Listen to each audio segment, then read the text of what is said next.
పల్నాడు జిల్లా మాచర్ల ఎమ్మెల్యే బ్రహ్మారెడ్డి పత్రిక ప్రకటనపై గురజాల మాజీ ఎమ్మెల్యే కాసు మహేష్ రెడ్డి స్పందించారు.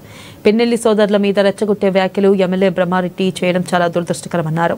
వెల్దుర్తి జంట హత్య కేసులో అక్రమంగా పిన్నెల్లి సోదరులను ఇరికించడమే కాకుండా జైలుకు పంపించాలని చూడడం చాలా దారుణమన్నారు. రాజకీయాల్లో ఆధిపత్య పోరు వల్ల హత్యలు జరగడం సాధారణమని, అయితే జంట హత్యల కేసులో ఇద్దరు టీడీపీ పార్టీకి చెందిన వాళ్లే కాబట్టి సీఎం చంద్రబాబుకు సమాధానం చెప్పలేక వైసీపీ నేతలపై నెట్టేయడం సరికాదన్నారు. అవన్నీ పూర్తి చేయాలి. అలాగే చెప్తున్నా, కాసు మహేష్ రెడ్డితో ఈ ప్రాంత రాజకీయాలు కాసు కుటుంబంతో రాలేదు, నాతో పోవు.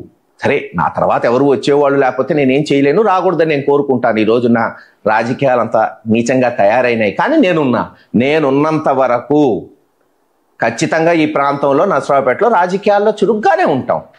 దానికి ఎమ్మెల్యేనో ఎంపీనో కావాల్సిన అవసరం లేదు.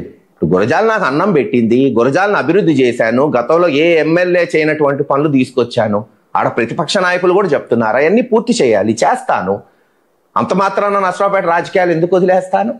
ఖచ్చితంగా చురుగ్గా ఉంటాం, అభివృద్ధి కార్యక్రమాల్లో మా సలహాలు ఇస్తాం.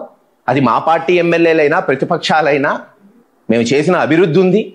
ఈ జిల్లాలో కాసు కుటుంబం చేసినంత అభివృద్ధి అది బ్రహ్మానంద రెడ్డి గారి వల్ల కావచ్చు, ఆ తర్వాత రాజశేఖర రెడ్డి గారి సహకారంతో కావచ్చు, ఆ తర్వాత జగన్మోహన్ రెడ్డి గారి సహకారంతో కావచ్చు, మేము చేసినంత అభివృద్ధి ఎవరూ చేయలేదు. ఇది వాస్తవం. బహిరంగ చర్చకు కూడా నేను సిద్ధం.